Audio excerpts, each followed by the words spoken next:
السلام علیکم ورحمۃ اللہ وبرکاتہ۔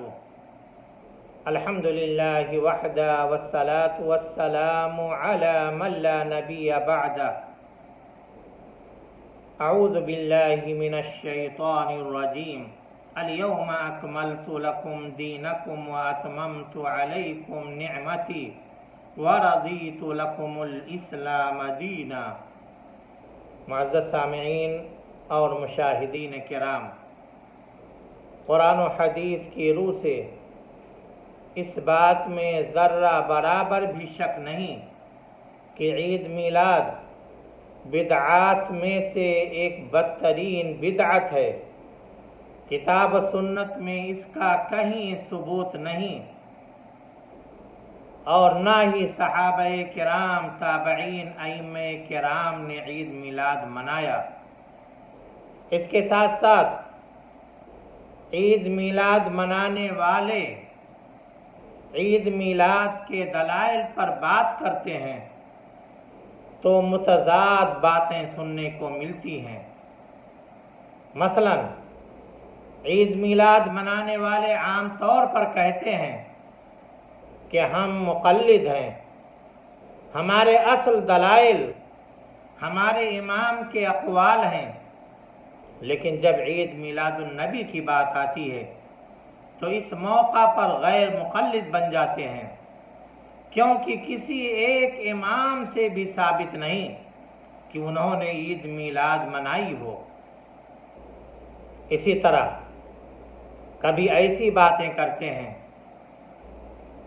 جن سے لازم آتا ہے کہ رسول اللہ صلی اللہ علیہ وسلم کی کوئی تاریخ پیدائش ہے ہی نہیں، چنانچہ یہ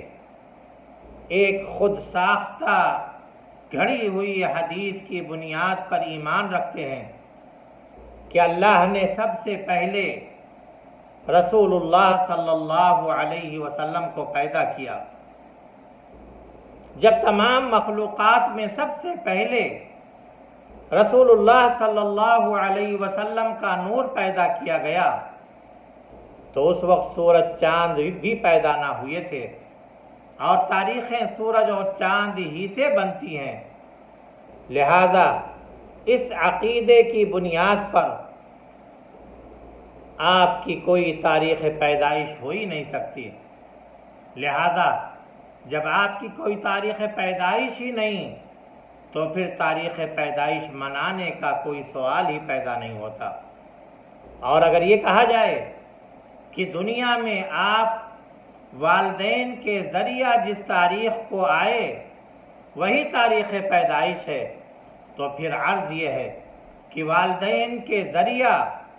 دنیا میں پیدا ہونا یہ تو بشر کی خوبی ہے، بشر کی خصوصیت ہے، اور اہل بدعت آپ کو بشر مانتے ہی نہیں بلکہ نور مانتے ہیں۔ اسی طرح ایک طرف تو یہ رسول اللہ صلی اللہ علیہ وسلم کے حاضر و ناظر ہونے کا شرکیہ عقیدہ رکھتے ہیں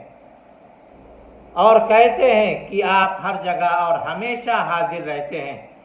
سب کو دیکھتے ہیں۔ اور دوسری طرف ان کا کہنا یہ ہے کہ جب ہم لوگ آپ کی پیدائش کا تذکرہ کرتے ہیں تو آپ اس مجلس میں تشریف لاتے ہیں، اس لیے ہم لوگ آپ کا ادب و تعظیم ملحوظ رکھتے ہوئے کھڑے ہوتے ہیں۔ یہ ان کا عجیب و غریب متضاد عقیدہ ہے،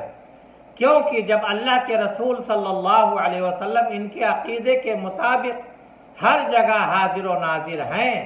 تو پھر تذکرہ ولادت کے وقت تشریف لانے کی کیا ضرورت ہے، کیونکہ آپ تو پہلے ہی سے موجود تھے، اور بیان پیدائش کے وقت وہاں تشریف لاتے ہیں تو اس کا مطلب یہ ہوا کہ اس مجلس میں آپ موجود نہیں تھے۔ اب دونوں باتوں میں سے ایک بات ضرور غلط ہے، یا تو عقیدہ حاضر و ناظر غلط ہے یا آپ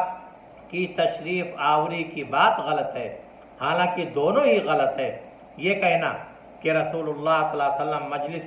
میلاد میں تشریف لاتے ہیں نہایت باطل قبیح ترین جہالت ہے، کیونکہ رسول اللہ صلی اللہ علیہ وسلم قیامت قائم ہونے سے پہلے نہ تو اپنی قبر سے نکل سکتے ہیں نہ کسی سے مل سکتے ہیں، نہ کسی اجتماع میں حاضر ہو سکتے ہیں۔ اللہ تبارک و تعالیٰ کا ارشاد ہے انک میت وانہم میتون ثم انکم یوم القیامت تبعثون، آپ بھی مرنے والے ہیں اور یہ بھی مرنے والے ہیں، اور تم سب قیامت کے دن بلا شبہ اٹھائے جاؤ گے۔ نیز آپ نے فرمایا کہ سب سے پہلے قیامت کے دن میری قبر شق ہوگی۔ اسی طرح میلاد منانے والے ایک طرف تو کہتے ہیں کہ عید میلاد کا ثبوت قرآن و حدیث دونوں میں ہے، یعنی قرآن و حدیث سے اس کے دلائل کشید کرتے ہیں۔ دوسری طرف جب ان سے یہ پوچھا جائے کہ جب قرآن و حدیث میں اس کے دلائل پائے جاتے ہیں تو خیر القرون میں اس کا رواج کیوں نہیں تھا، تو کہتے ہیں کہ یہ بات کی ایجاد ہے، یعنی بدعت ہے، لیکن بدعت حسنہ ہے۔ عرض ہے کہ دونوں باتیں ایک دوسرے کے خلاف ہیں۔ اگر کتاب و سنت سے یہ عید ثابت ہے تو پھر اسے بدعت حسنہ نہیں بلکہ سنت ثابتہ کہا جائے گا، اور اگر یہ بدعت حسنہ یعنی بات کی ایجاد ہے تو پھر کتاب و سنت سے اس کا ثبوت ممکن ہی نہیں۔ اسی طرح جب میلادیوں کے سامنے کتاب و سنت سے رد بدعت کے نصوص پیش کر کے کہا جاتا ہے کہ عید میلاد بھی بدعت ہے، لہذا کتاب و سنت کے نصوص کی روشنی میں مردود ہے، تو یہ کہتے ہیں کہ کتاب و سنت میں عید میلاد کے الفاظ کے ساتھ اس کا رد پیش کرو کہ یہ بتایا گیا ہو کتاب و سنت میں کہ عید میلاد النبی بدعت ہے، لیکن جب یہ خود عید میلاد کے جواز پر قرآنی آیات اور احادیث سے دور دراز کی تعویلات لاتے ہیں تو یہ شرط بھول جاتے ہیں، اس لیے کہ کہیں بھی قرآن و حدیث میں کہیں بھی عید میلاد کا ذکر نہیں۔ کیا کوئی ایک آیت یا کوئی ایک حدیث ایسی پیش کی جا سکتی ہے جس میں عید میلاد النبی کے الفاظ کے ساتھ اس کے جواز کی بات کہی گئی ہو؟ میلاد منانے والے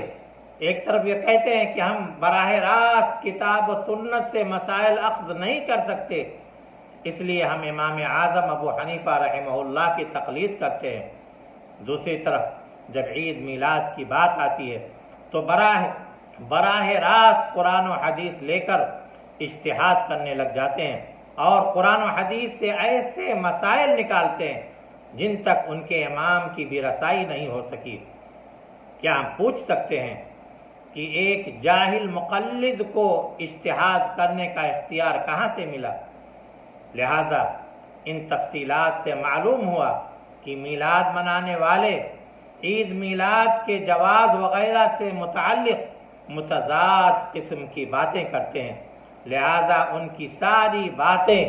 ایک دوسرے سے ٹکرا کر ساقط ہو جاتی ہیں۔ خلاصہ یہ کہ عید میلاد کا ثبوت نہ قرآن میں ہے، نہ سنت میں ہے، نہ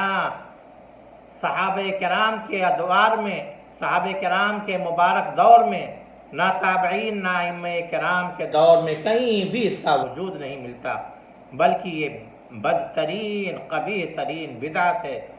اور اس سے ہمیں بچنا چاہیے۔ اللہ تبارک و تعالیٰ سے دعا ہے کہ اللہ تبارک و تعالیٰ ہمیں ہر طرح کی بدعتوں سے محفوظ رکھے۔ آمین وآخر دعوانا ان الحمد للہ رب العالمین۔